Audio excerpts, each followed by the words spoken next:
And we welcome you, brothers and sisters, this morning to this wonderful service on this wonderful special day, the Resurrection Day. There's no other feast, there's no other celebration like this day, the day of the resurrection, when Jesus Christ rose victoriously, conquering death, hell, all the kingdom of darkness. Hallelujah, by the power of the Holy Spirit. Today is that day. We serve the living God. We serve a resurrected, glorious, conquering Savior.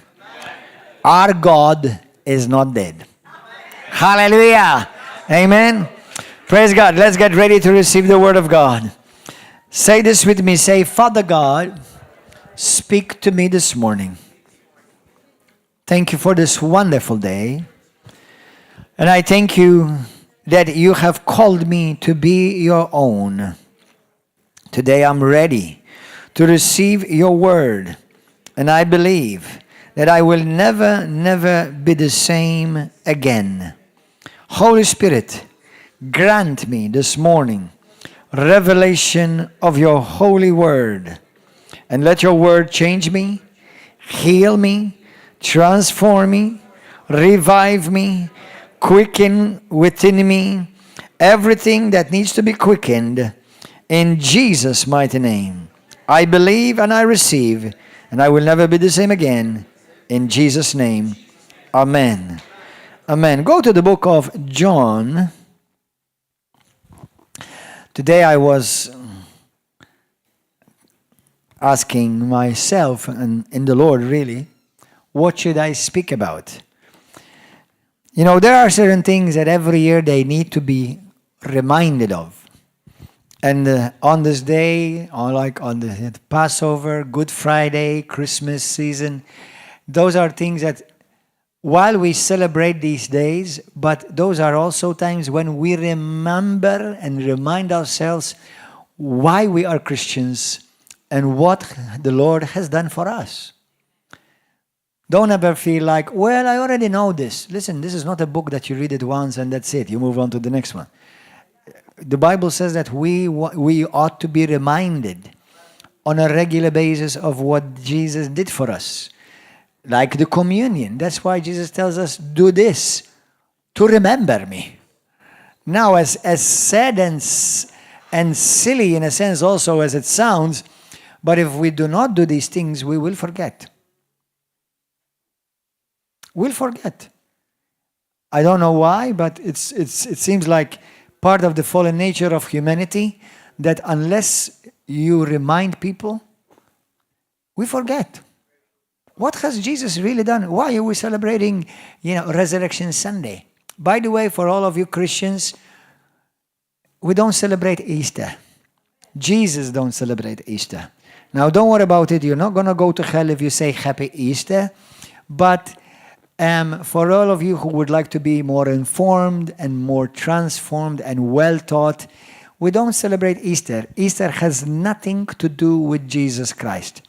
That's why in Easter, the world celebrates eggs and bunnies. Today, I'm going to eat a bunny and eggs.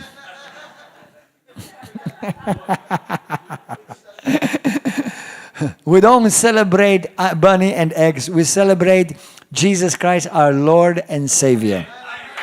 Amen. So, with Christians, let me give you an opportunity to evangelize today.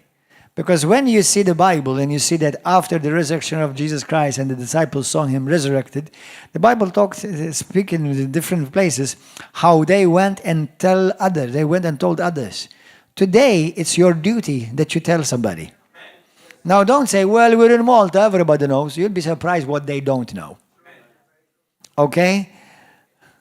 Most people know it's Easter, but most people don't really understand the significance of Jesus Christ rising from the dead. If they did, they definitely would be no Buddhists. There would be definitely, with all due respect, be no Muslims. There would definitely be no atheists. There definitely would be no Roman religious Catholics. There will be no Protestants. There will be no Hindus. If the Christians truly understood this glorious, powerful day and significance of Jesus rising from the dead, because there is none like him in all history of mankind. Well, you have your religion and I have mine. No, actually, we have no religion. We serve the mighty, glorious King of the universe, and he is alive. Hallelujah. Amen. What religion? That's why I'm telling you, if we Christians really grabbed hold of this. Buddha, what has Buddha done for you? Except rub his big belly. What has Confucius done for you? Except make you confused.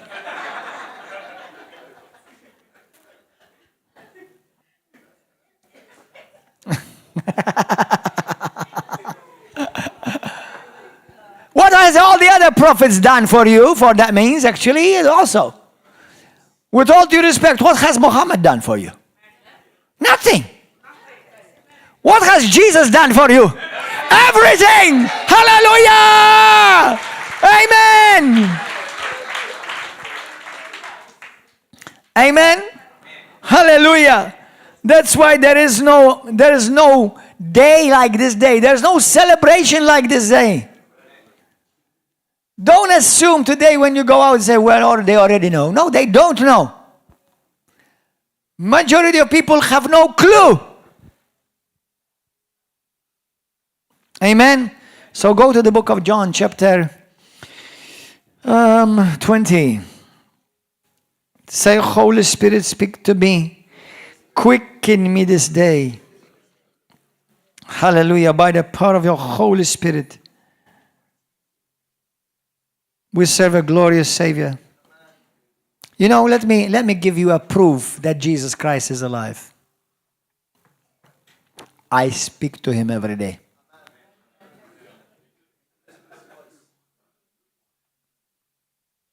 Well, that's just your imagination. He speaks to me every day.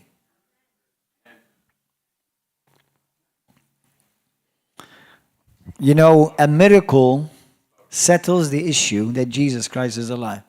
One miracle is enough. We have seen so many miracles in this church. People being set free from demons. People, blind eyes open, deaf ears open. All kinds of sicknesses and diseases disappear and being healed. Why? Buddha cannot do that. Muhammad cannot do that. Confucius cannot do that. Nobody can do that. The Pope cannot do that. No religious leader can do that. Only one who is above that can do that. Jesus Christ is above all that. Amen. That's why I don't like to argue faith. We've been called to demonstrate faith. Not argue. Jesus did not go and say, go all over the world and argue the gospel with everybody.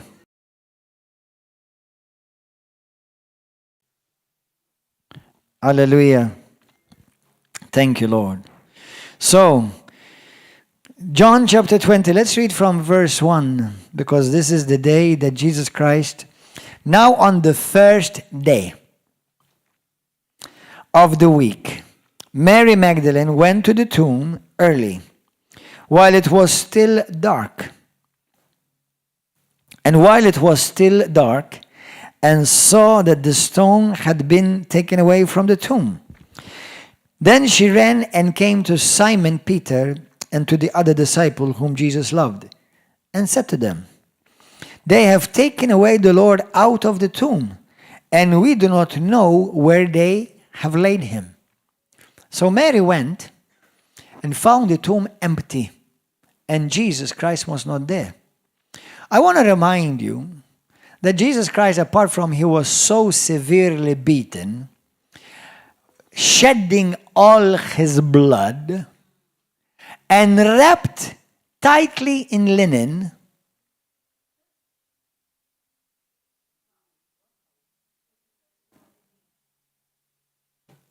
Why am I thinking like that? Look, Pastor, where are you going with this?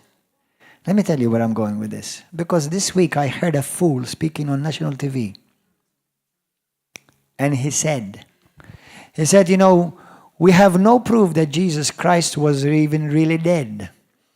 Because, you know, Jesus, they gave him some mixture and he drank it to numb his body. I think he is numb. Numb and dumb together. Now, let's try it on you. Let's squeeze every drop of blood out of your body. Beat you to death. Open your bag wide open, your ligaments showing. Spine piercing your head. I'm not sure if you still have one left there.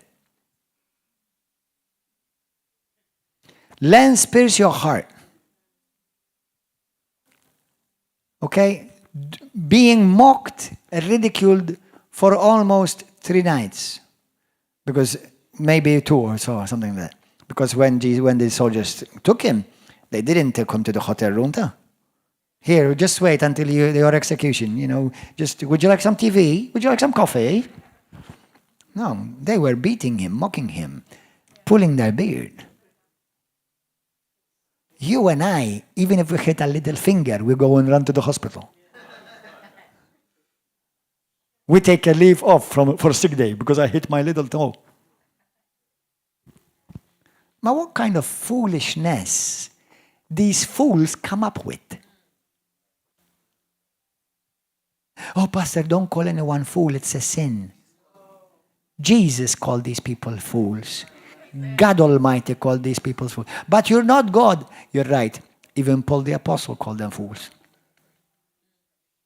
But it didn't sin call your brother a fool. That's right. He's not my brother.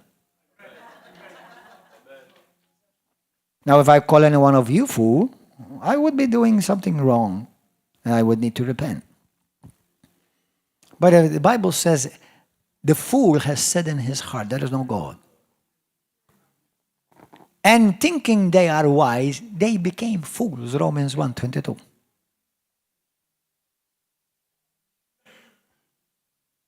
Jesus said it, Peter said it, John said it. The foolishness of you, your foolishness, and you fools, you act like fools, you speak like fools. I spoke about on Friday how there are 2 types of fools.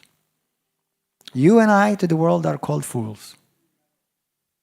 But the foolish who have rejected Jesus Christ, God calls them fools. So one way or another, you are a fool. Just depends which one.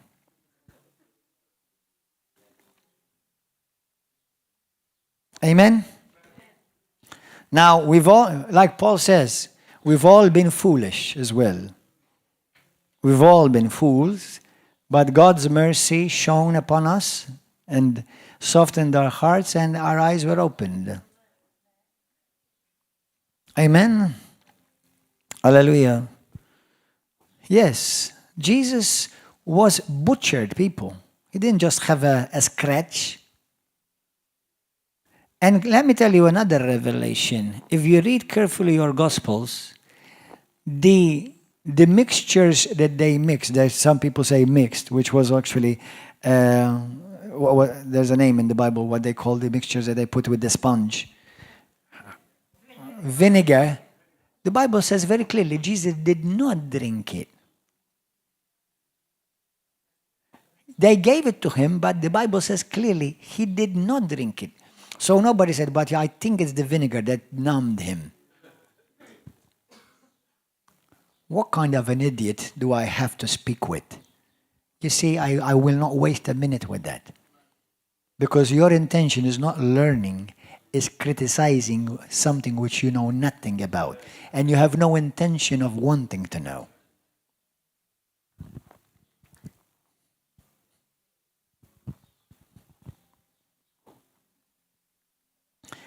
And they are offended when you call them fools. Good.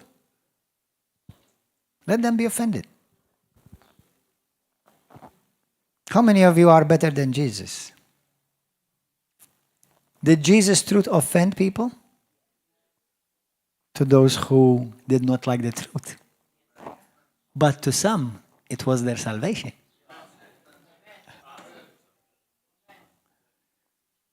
To some, it was their liberty. To some, it was their freedom. To some, it was their joy. You see, you can never change truth. Truth will only change you, for better or for worse, but it will change you. That's why you preach the truth in season and out of season. Don't water down the truth. Yes, preach it with love. Don't be arrogant. Not that it changes the truth, because it still remains the truth.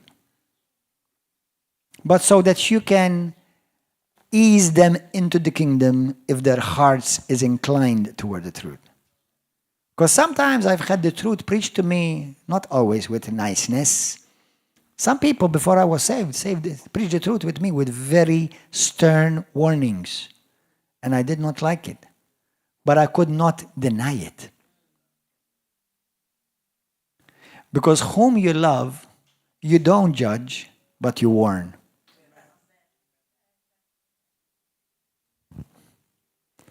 To warn is to love. Amen? But if they don't want to receive it, leave it. It's their loss, not yours. Amen? Don't waste another minute. Hallelujah. They have taken away the Lord out of the tomb, and we do not know where they have laid him.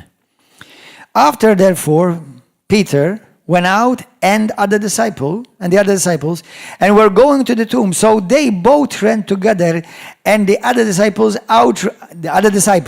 outran Peter and came to the tomb first. And he, stooping down and looking in, let's assume that this is the tomb. Here we have a door, the tomb, okay? So the other disciple, the young disciple, most probably was John, he stooped down,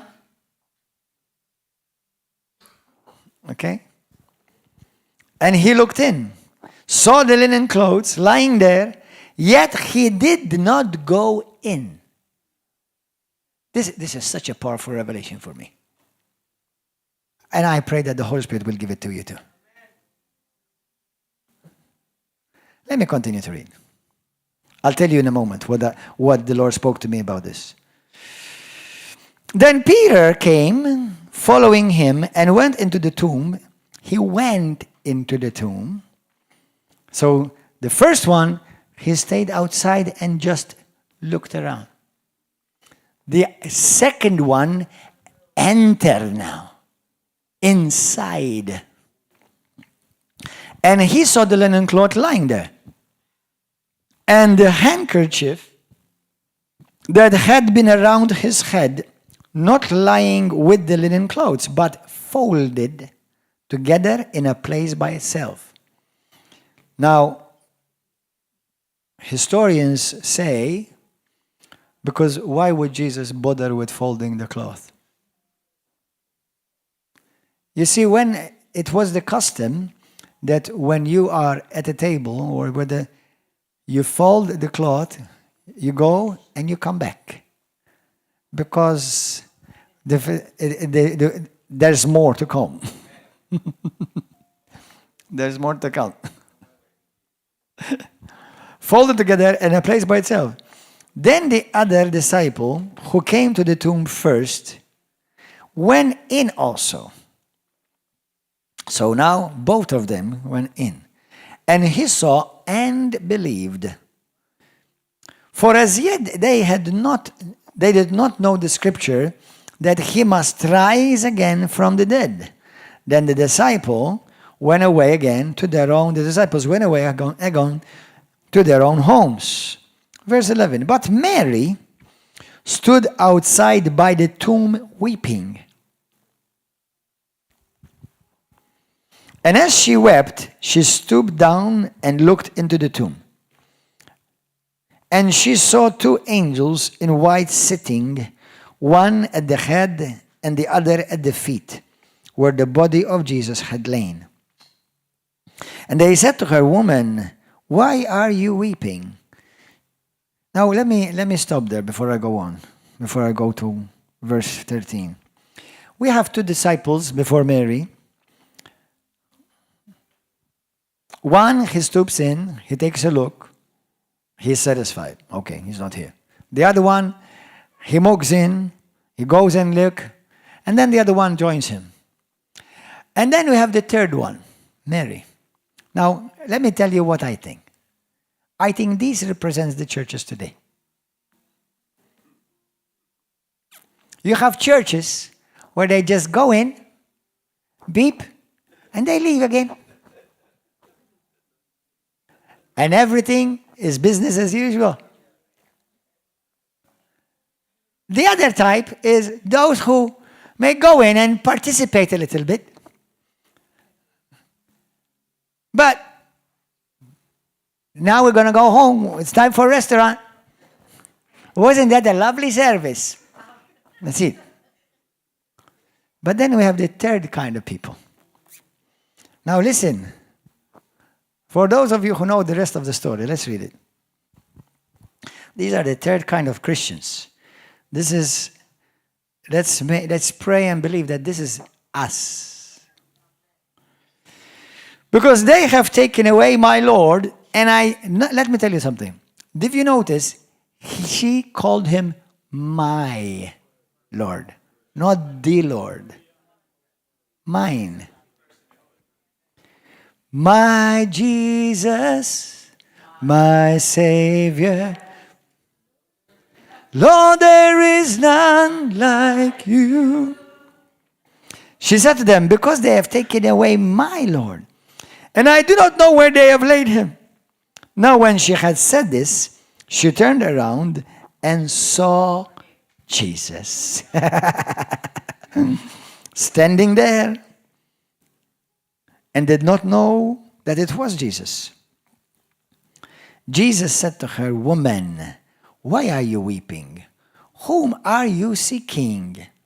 She, supposing him to be the gardener, said to him, "Sir, if you have carried him away, tell me where you have laid him, and I will take him away."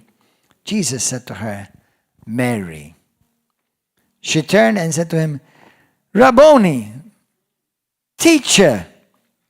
Jesus said to her, "Do not cling to me." That doesn't mean not touch me, by the way. Some people have thought for many years that this does not touch me. Do not cling to me. That means you cannot hold me, because apparently she wanted to hold him, take him home. Amen. For I have not yet ascended to my Father. My work is not complete yet.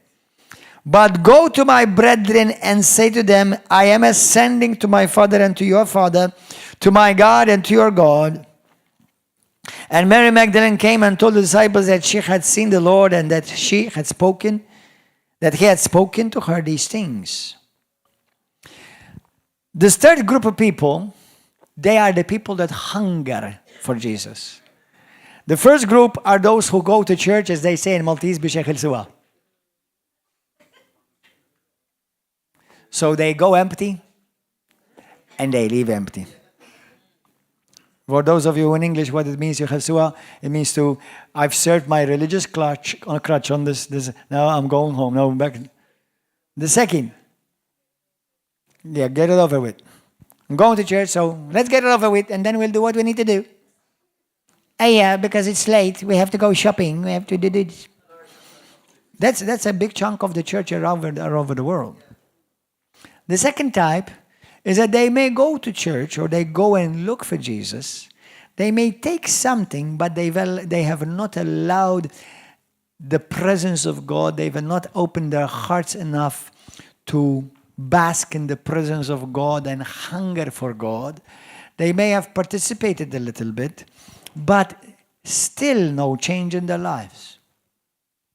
The third type of people are those who will stick close and will not leave until, like Jacob said, until you bless me. I will not leave until I see my Jesus. Hallelujah. What kind of Christian you're going to be on this resurrection day? You're just going to say, well, happy Easter, Pastor. I have a lot of eggs at home. I have a big figolla. I'll bring you a piece if you want. You have nothing? Good. Amen. You have Jesus. You have Jesus figolla? Amen. So anyway. But the third group of people, listen to this. For me, this is a revelation. Because Jesus Christ said he is going to come back for a people who are waiting and expecting and longing for his return. Hallelujah! Amen! Hallelujah! Amen! This is the people we are called to be. Not satisfied just going to church because I'm supposed to and so I can get it over with. Amen. That's right. Not just going to church because, well, you know, it's nice. I meet my friends there. It's a nice tomb. It's very nice. They have nice chairs in that tomb. They have nice chandeliers in that tomb. No. I'm not satisfied until I see my Jesus. Let me tell you something. One of the prerequisites and keys for revival is hunger in the people of God. Hunger. Because if you will, Jesus says, if you will be hungry, blessed are those who hunger, for they shall be filled. They shall be fed.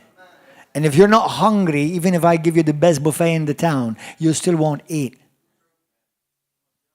You must be hungry. Ask the Holy Spirit, give me hunger. Amen. Now let me tell you these things as well, apart from this today. You see, why is the resurrection of Jesus Christ special?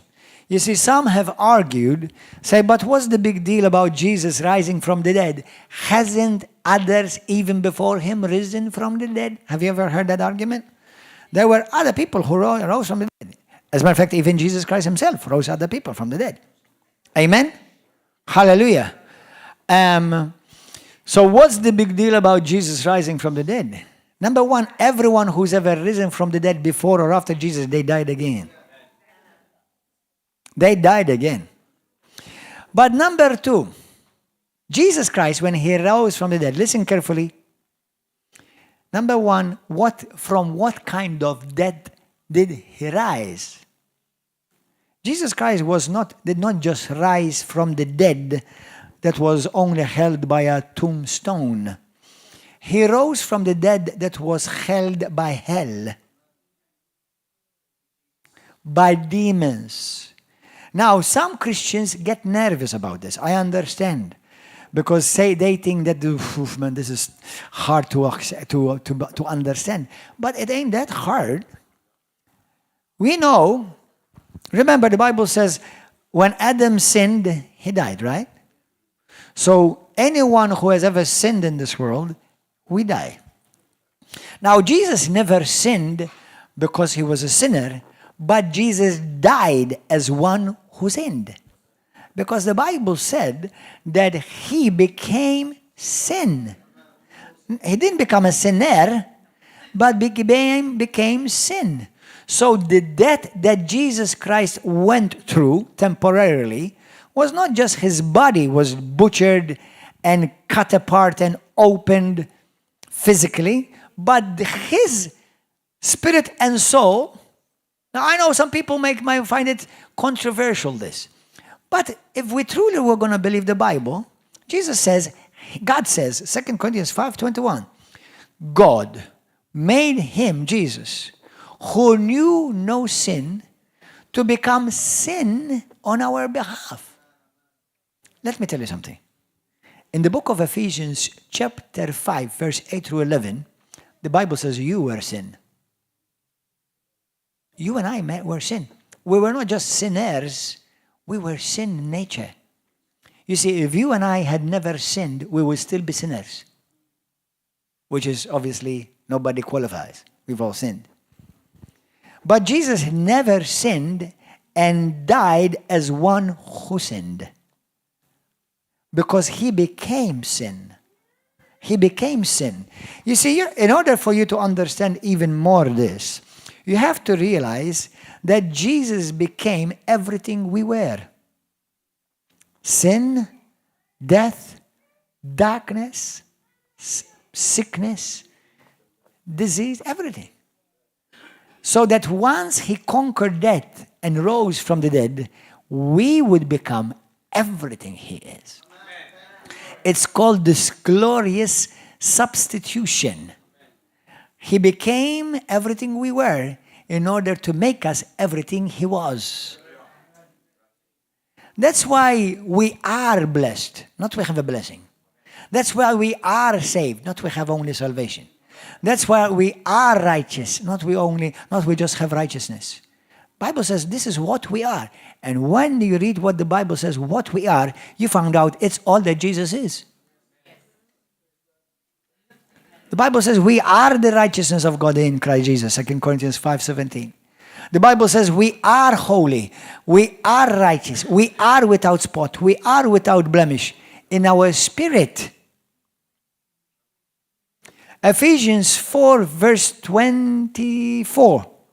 It says, put on the new man, which in the likeness of God has been created in righteousness and holiness. Our new spirit is righteous and holy. Who is righteous and holy? Listen, your mind is about to explode. Who is righteous and holy?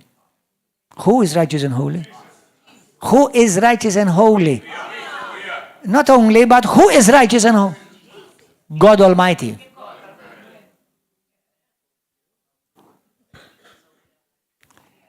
We have received the nature of God in our spirit. Listen, this is not your normal Christianity. For normal Christianity, go down the road. This is the glorious inheritance that it was stored for all of us from all of ages. Everybody say it with me. Everything that I was, Jesus became. And I became everything that Jesus is. The Bible says in 1 John, when we shall see him, we will get this incredible revelation that we're exactly like him. This is another level.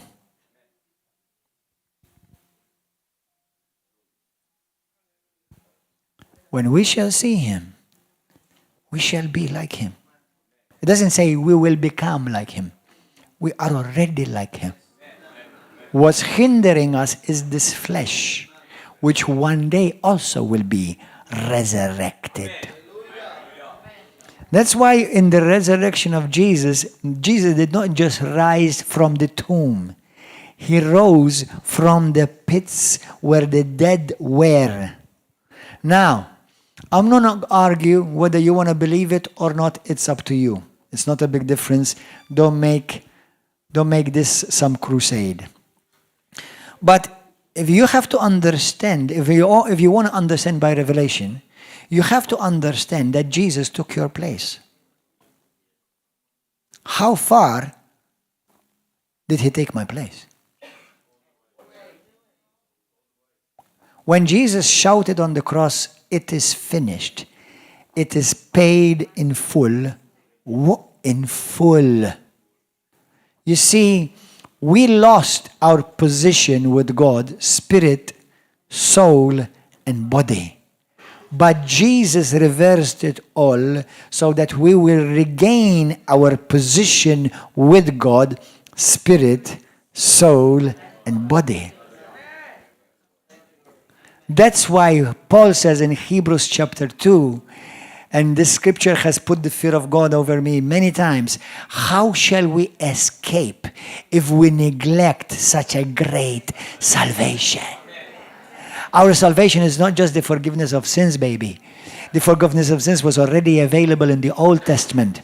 That was just the nugget. That was just the hors d'oeuvres. That was just the beginning. It was so much more. What Jesus is today, God made you in him. Everything. That's why the resurrection was glorious. Because when Jesus Christ rose from the dead, he just did not rise by himself. There was a whole generation, past, present, and future, that he raised together with him. Hallelujah! Glory! Serious! I'm not joking. It's not just a nice saying. Well, wasn't that a lovely preach? This is true. Do you know that the power of resurrection is already present right now? Now let me tell you something. Go to Matthew. That's why it's a glorious resurrection. Now, whether you believe it or not, it changes nothing with the truth before God and in my life. I've raised people from the dead. 2. When I say I, you have to understand that not I in Gordon, but I in Christ. Amen. One was already dead for a few minutes. And the other one was dead for less, and he was going to get me in a lot of trouble because he died in the church. I told you this maybe 8 years ago. We were still on the other side, in the other place, and this old man came out in a line of people, and we were praying for them, and he just dropped dead in the line outside. And I was thinking to myself, headlines, pastor kills somebody in the church. I'm serious. I was thinking about, oh Lord. And I pleaded with God right there and I said, Lord, please raise him up because this is going to get me so much trouble. Everybody's going to think I killed him for sure. So I went and I laid my hands upon him and I commanded him to come back to life in Jesus' name. He was an old man. Okay, so don't you die here in Jesus' name. None of you old people, you have no right. You cannot die under my watch in Jesus' name. I will raise you up again. And Jesus, no, seriously, he died. And he told me, but how do you know he died? Maybe he was just conked out or, well, because he said it. That's why I know, obviously, from the outside, I don't know if he really died or not, but because he said it. He said to me, I was dead, Pastor. He said to me, my spirit already left, and I was floating in the air, and I was seeing people from down here. And he said to me, as soon as you prayed, I came down into my body. I said, I'm glad, thank you for coming back. Hallelujah. No, seriously. Another guy, this is another story. This was a Nigerian brother. We were actually eating at a person. It was a service that I was preaching one day here in Malta when I was traveling as an evangelist. And we had been invited to this couple's home that they did a large buffet for all the church that I was invited in and preaching at. And this Nigerian guy apparently did not know how to swim. And after he ate and filled himself like a pig, like a piggy, he went and tried to swim in the pool. And to make things worse, he doesn't know how to swim. So full of food, and he doesn't know how to swim, and he went to swim in the pool. So actually, all of a sudden, they saw him drowning, and the kids in the pool, they thought he was joking. They thought that he was just splashing around because he was just playing around. So apparently, he was not playing around because after a few seconds, he went down to the bottom of the pool. And all the ladies were screaming there and shouting, and they say, everybody's screaming. And then 2 men, George, I don't know if you know George. George, another brother, I forgot who was the other guy. They jumped and they took him, they put him up out of the pool and they put it in the cement, in the concrete, and all the ladies jumping on him, punching him. If he would have not died drowned, he would have died with all the punching and the scream.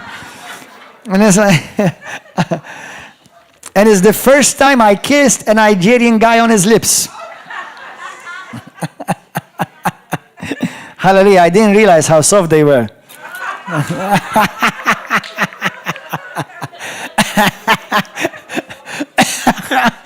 Oh no! Where did you bring me, Pastor? Where did you bring me Jesus this morning? Okay. No, actually, I'll tell you what. Now, some people will want to remove the supernatural part of this, but I've learned, my pastor back in America used to say, when the natural and the supernatural come together, it creates an explosive force for God. Okay, God always used the natural. Moses, stretch forth your hand. Moses, stretch forth your stick. You know, Moses, pick up the rod. Moses, disciples go and bring the bread and the fish. God will always use a natural to access and to activate the supernatural with your faith, obviously. So anyway, they were rolling him. You know, I don't know what they were trying to make out of him, poor guy. But he was dead. He was completely dead. Okay? And then they stopped. And all of a sudden, this is what happened. I will never forget this. I mean, it's been at least some 20 years this miracle happened. I remember we were there, and all of a sudden it's just like I had just preached before. I felt like, I don't know if you've ever been in a movie when the main actor is still moving, but everything else freezes. Around like this.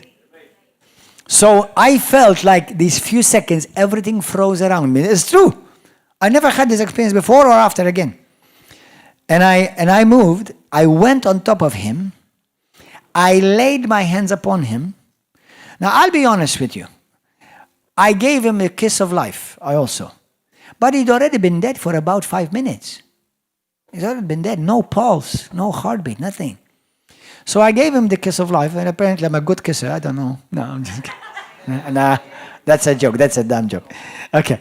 But that's one heck of a kiss, I tell you. I raised you from the dead in Jesus' name.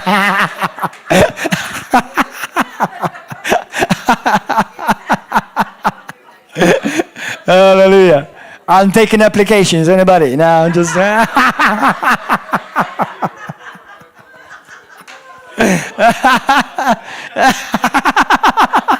Jesus, I'm joking, Jesus. Oh, Jesus. But now, putting all the jokes aside, I laid my hands upon him and I just gave him the kiss of life, really. But still nothing had happened at that moment. Still nothing. Okay? And I said this to him. In the name of Jesus, come back! And I rebuked the spirit of death off of him.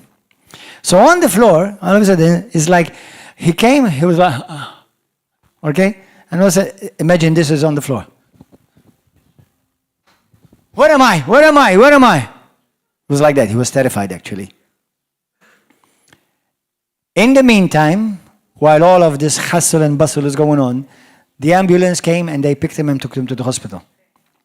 So, the next day I went with his pastor to see him at the hospital. And this is what he said to me. He said to me, Pastor, I was dead and I was going to hell.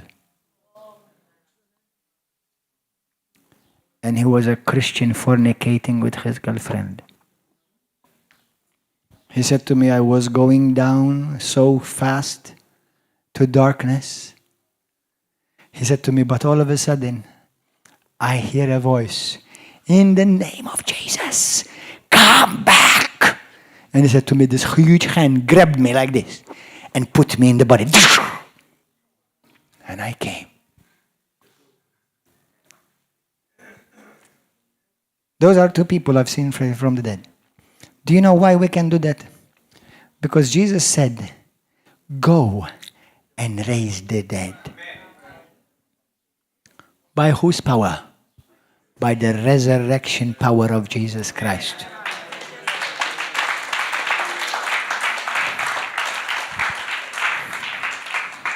I'm serious. I mean, I love to joke and it's good to have a good laugh.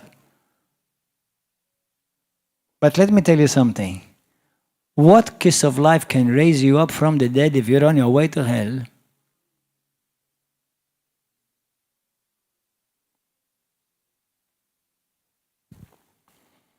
Today, he is married, he lives in Australia, and he is a minister. Yes, glory to God. Thank you, Lord. So, I told you to go to Matthew. Go to Matthew. You see, the Bible says, and we're going to see this in a moment, because in the resurrection of Jesus, many resurrections took place. Let me say that again. In the resurrection of Jesus, many resurrections took place, not one. Are you enjoying this? Yes. Jesus is so incredibly good. So good. So good.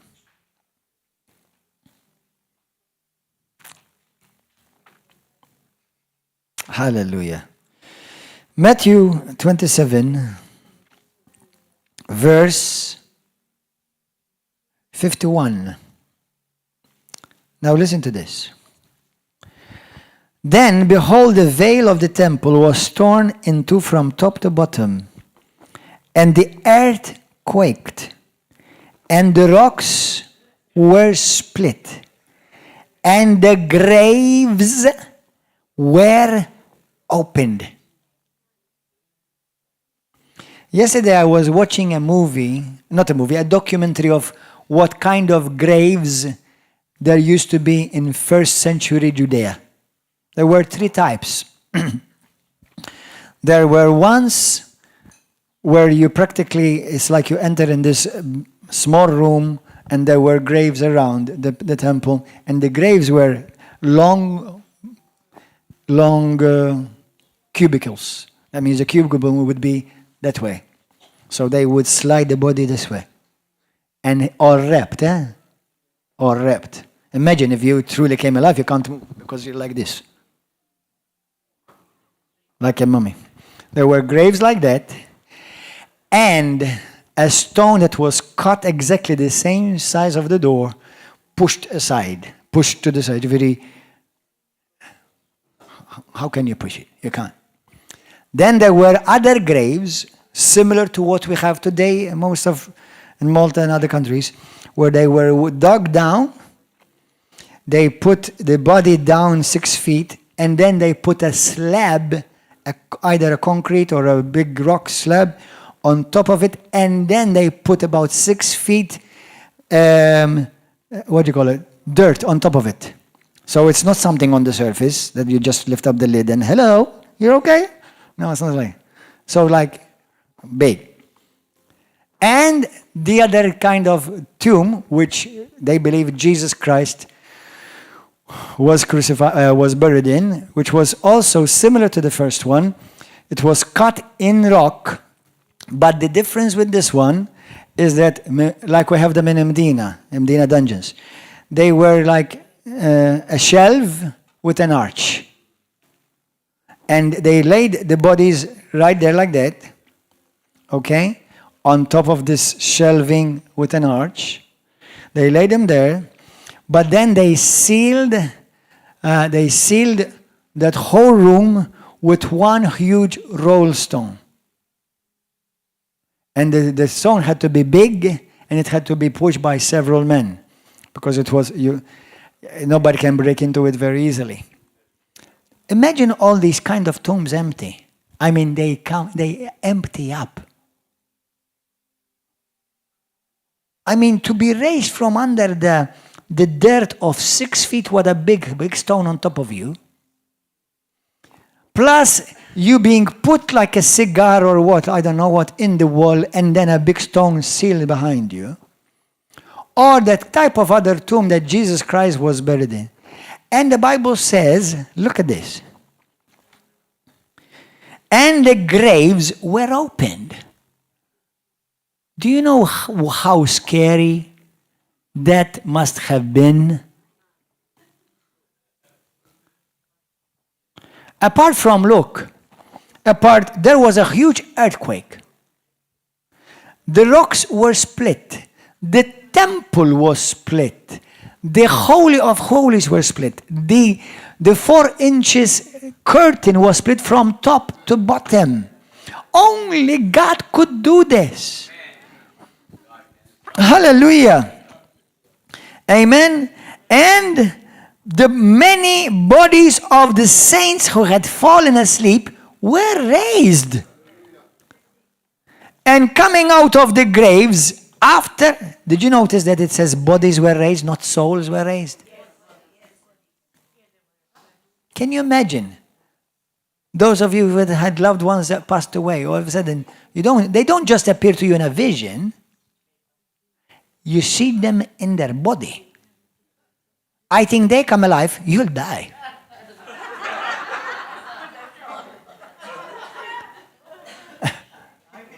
They rise, you get buried. What about those people you still owe the money and they say, oh, I'm glad they're dead and I don't owe them anymore. Oh, man, you're back!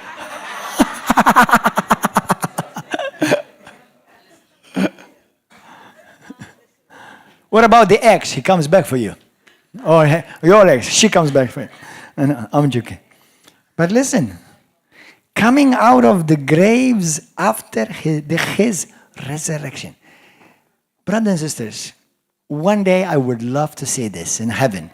I would like to ask Jesus to show me what happened is. Because I'm pretty sure that the public toilets were filled. Can you imagine how many people were terrorized to see dead rising bodily?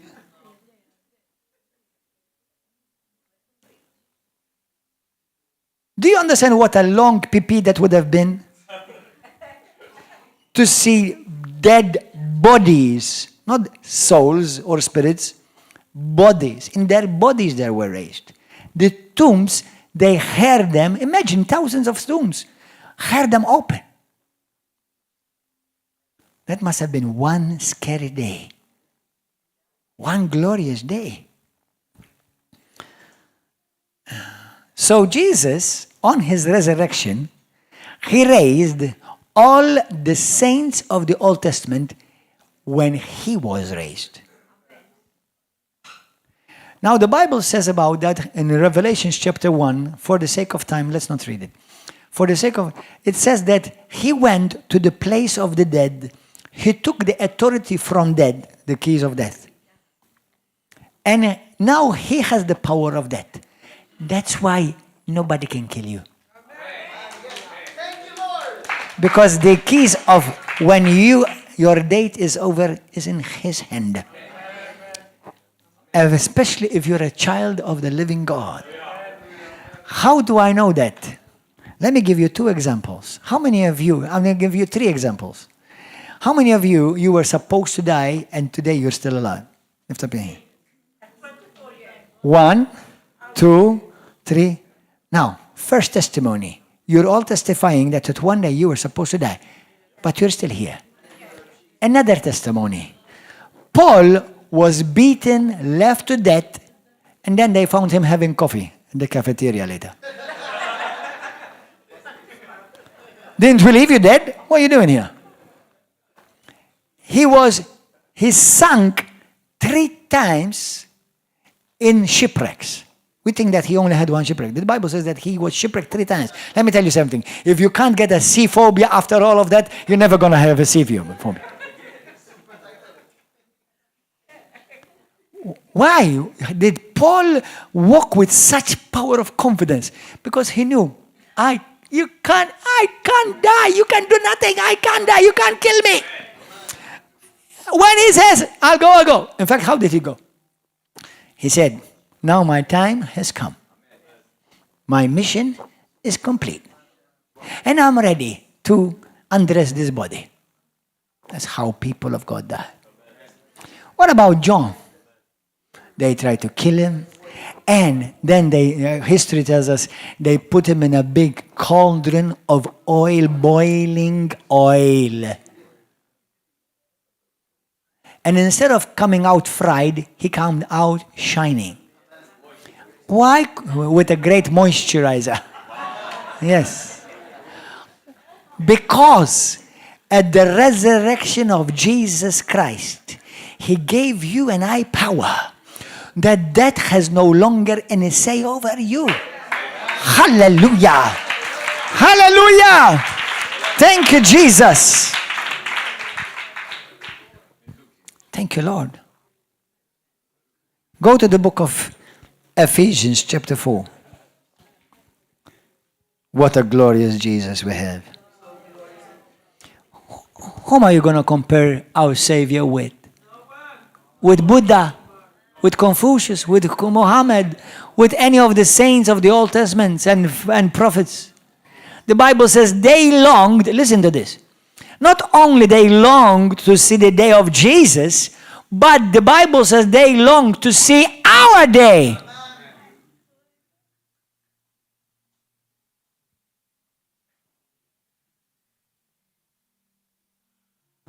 What kind of faith is this?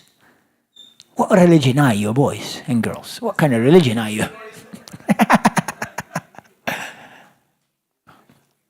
Kemmu tal-ġennin mulej. And if you don't know him, get to know him as soon as possible. Oh, thank you, Lord. What a glorious King. Thank you, Father. Ephesians 4. Look at this. Verse 7. But to each one of us grace was given according to the measure of Christ's gift. Therefore, he says, when he ascended on high, he led captivity captive and gave gifts to men. Now this, he ascended. What does it mean but that he also first descended into the lower parts of the earth? He who descended is also the one who ascended far above all heavens, that he might fill all things. When Jesus was buried, he also descended to the lower parts of the earth, not just physically, but also spiritually. And those who were waiting for the redemption, they were loosed, they were liberated, and they went into heaven with him. You see that many people think that there are no people in heaven. No, now everyone who dies goes straight to heaven. There is no waiting or soul sleep. Now I know a lot of Christians asleep. I get it, yes. But they're asleep here, not when they die. When they die, you'll be more awakened than more than ever. Amen. Hallelujah. So Jesus, all these people that were waiting for the redemption, because the Bible says in the book of Luke chapter 16, they went to the bosom of Abraham. It's the place of waiting. There was no suffering. It was like, I always like to say it this way. There are restaurants in Malta where if you go to this restaurant and you find it fully booked or already packed up, they say to you, here, wait in the foyer. They make you sit there. They'll give you a soft drink and some peanuts. Now, it's nice, but you didn't go there for the peanuts. Amen? You went there for the whole meal, baby.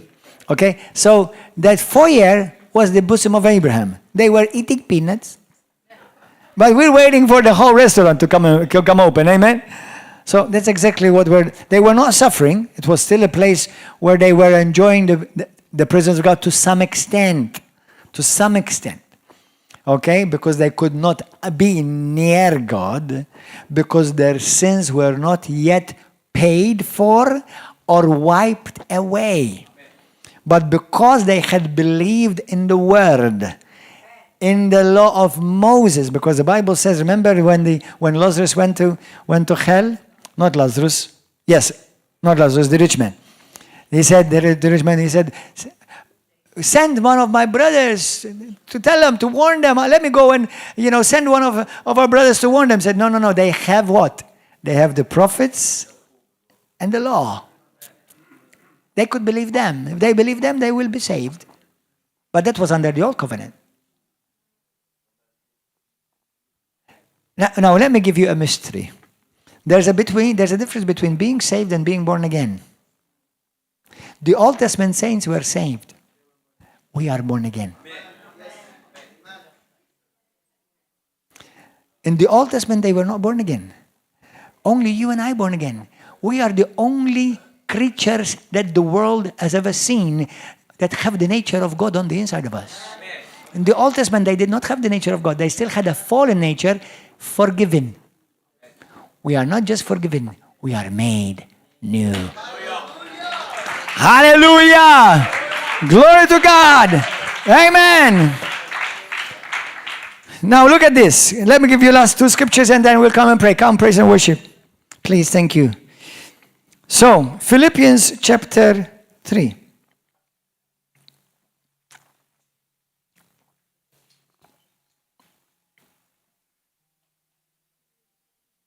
Verse 20.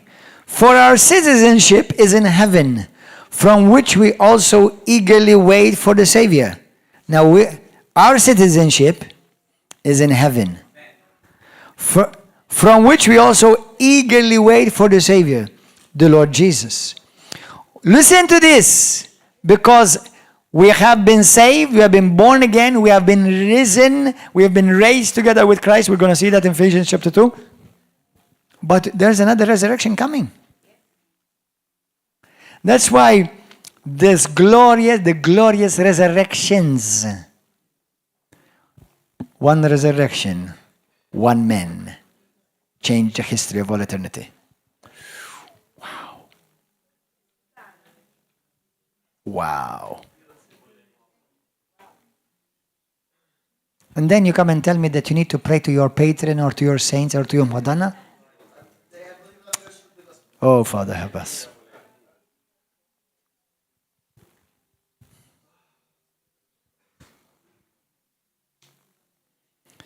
For our citizenship is in heaven, from which we also eagerly wait for the Savior, the Lord Jesus Christ. Look what He's going to do when we come. I like to say it this way. With Jesus, nothing is wasted. With Jesus, nothing is wasted. And when Jesus shall come, He will transform our lowly body, that it may be conformed now to His glorious body, according to the working by which He is able to even to subdue all things to Himself. Jesus Christ's resurrection, He being raised from the dead, many believe even from hell, from the place of the dead, where He led captivity captive. With Him, He raised all the thousands of Old Testament saints that served God. And they were raised up together with Him bodily, not just spiritually. And then they entered Jerusalem. I believe also, and they went and continue on to heavenly Jerusalem. Romans 8.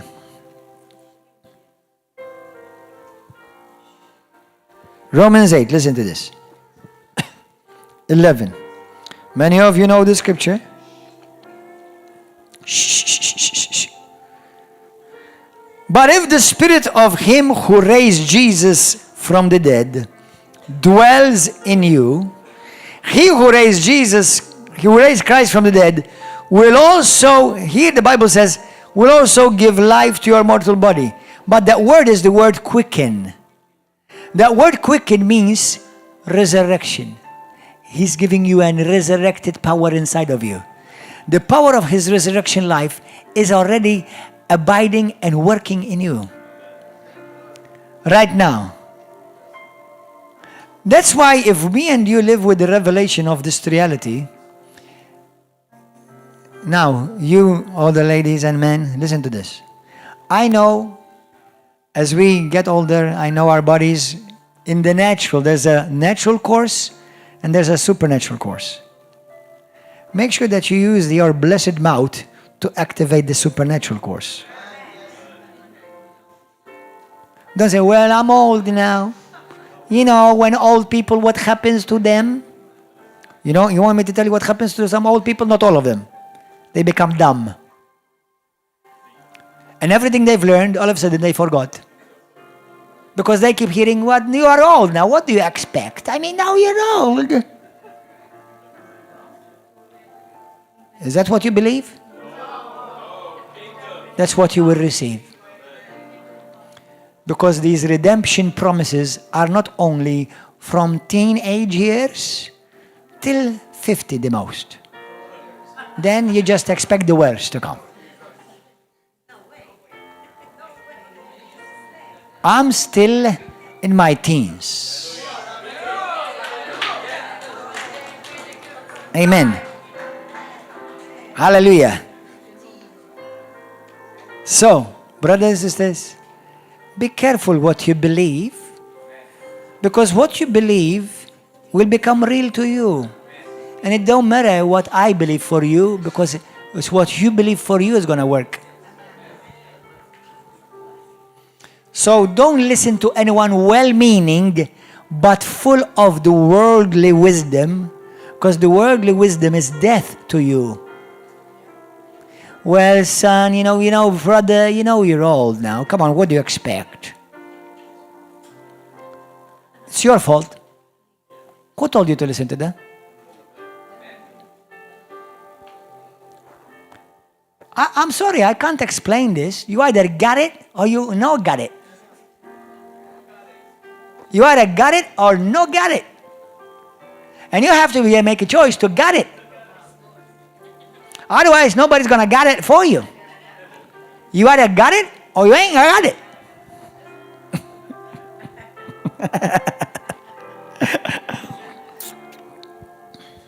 No, I'm serious. I'm very serious. People of God, Kenneth Hagin, Reinhard Bonnke, Smith Wigglesworth, John G. Lake, Paul the Apostle. You read his word. How did they die? They didn't die by old age. They died when their time was over. That's it. They finished their plan. They finished God's plan. That's how they departed. Now, it doesn't matter, even if you die sick, even if you die with weakness, and you're still going to go to heaven if your heart is right with God. Okay? But listen, don't accept what the world wants to put upon you. The world wants to always put you in the box, which is another word for prison.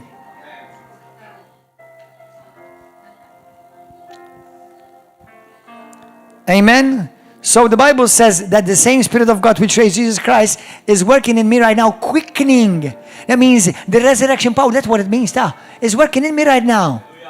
Now if you have pain, if you have sickness that comes and knock on your door, you rise up and stop feeling sorry for yourself and say, I thank you, Lord, that the resurrection power of God is working in me. I thank you, Lord, that the life of God is living on the inside of me. For the law of the Spirit of life in Christ Jesus has set me free from the law of sin and death and sickness and disease. For the same Spirit of God which raised Jesus Christ from the pits of hell is working in me. It's bringing resurrection power in me. It's rejuvenating me. It is quickening me. Life is mine. Health is mine. In Jesus' name. That is my redemption. That is my inheritance in Christ Jesus. You don't believe it? It's your loss. I believe it. I receive it. I live it. Hallelujah.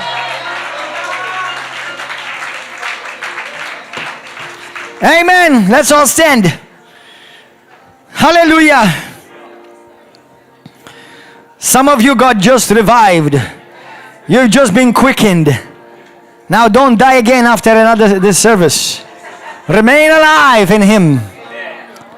Hallelujah. Look at this. And He raised us up together. It doesn't say He raised us up after. When Jesus was raised up, I was there with Him. Brothers, you need to renew your mind with these truths if you want to live these truths. And you will be challenged by doctors, by medicine, by well-meaning, ignorant, unrenewed minds of several Christians. They may love Jesus, but they don't know what we know. They should, because we have the same Bible, but they don't. But you see, it's not how much Bible you know, but how much revelation of the Bible you know.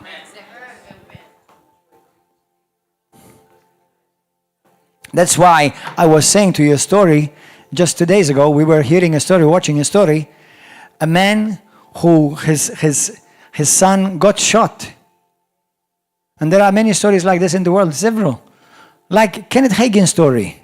By the way, the story that we were hearing 2 days ago with my family, a man, he was going downtown and there was a shooting, and the shooting hit his 12-year-old kid. And it put him in a coma, 12-year-old. 12-year-old kid. Do you know what the doctors were saying to him? You have to accept it. You have to accept it. You know, we want to help you because this is going to kill you. This is tormenting you. You have to accept this. He said, I'm not going to accept it. But the sad reality is even his pastor told him to accept it. His pastor said to him, brother, I'm here to support you. I'm going to help you accept this. He said, I don't want your help to accept it. I don't want to accept it. He said, why do we read the Bible then? Why do we believe that Jesus Christ raised from the dead? Why do we believe that Jesus Christ opened the eyes? Why do we read it and believe it? And the pastor, thank God, got a revelation. And he had to repent. He said, I've been 30 years a pastor. I never seen a miracle. Let me tell you something. You're a very privileged people. Let me declare it boldly to the glory of God our Savior Jesus Christ. You, River of Love, are a very privileged people. We see miracles, healings all the time. There are pastors who have never seen one miracle in their life. And Catholic priests. Sad. Because not like God has a budget, I can only afford to give River of Love, you know. It's sad. When Kenneth Hagin was dying at the age of 16 in his deathbed, with a heart disease, with a hole in his heart, with a disease in his blood, the doctors were telling him, if one thing did not kill you, the other thing will kill you. You know, and the doctors and the family members and the ones who took care of him, and they gave him the medicine, and they cooked for him, and they were sweet with him. They told him, you have to die. Just relax. Don't overwork yourself. Don't ever, they loved him to death. Don't love me to death. Love me to life.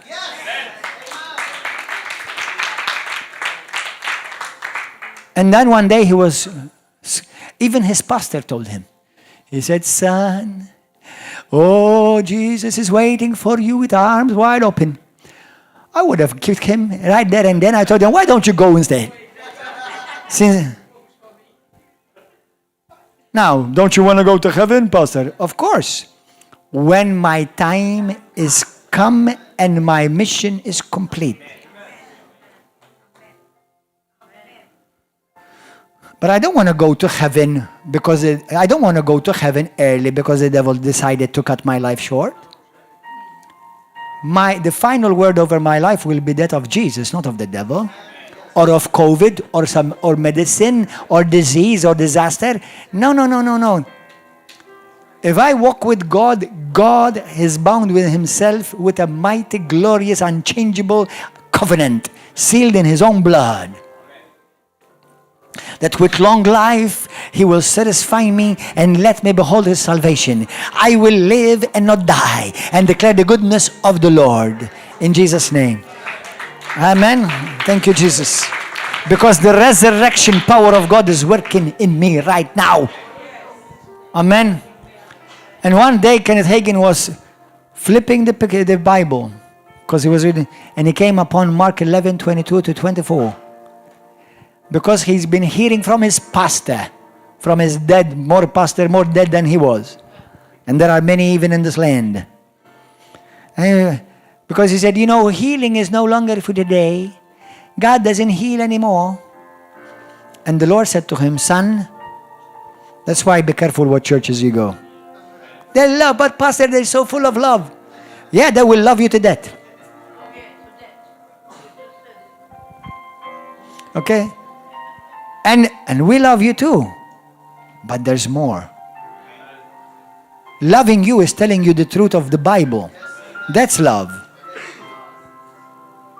Not just giving you medicine, pat you a bit on the back to shut your mouth. Okay?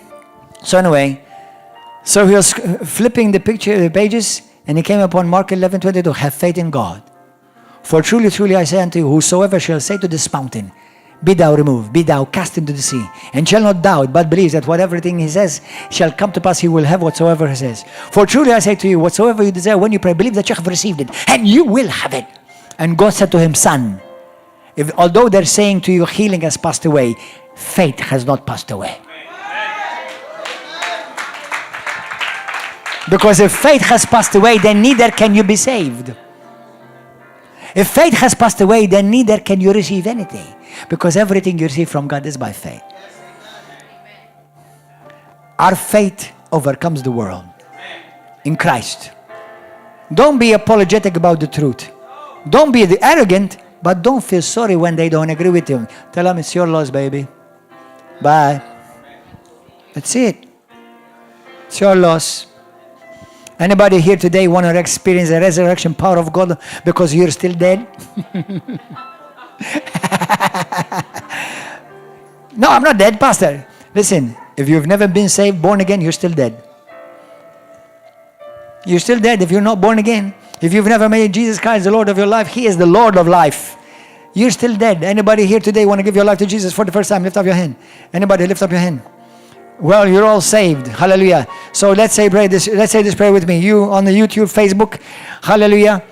If you today want to give your life to Jesus Christ because you're still dead in your sins, all you need to do is just ask Jesus Christ to forgive you of your sins, come into your life, and make Him Lord and Savior of your life. Please, nobody move around right now. Please stay. I'm not over yet. Please. Pray with me this prayer. Pray with me this prayer.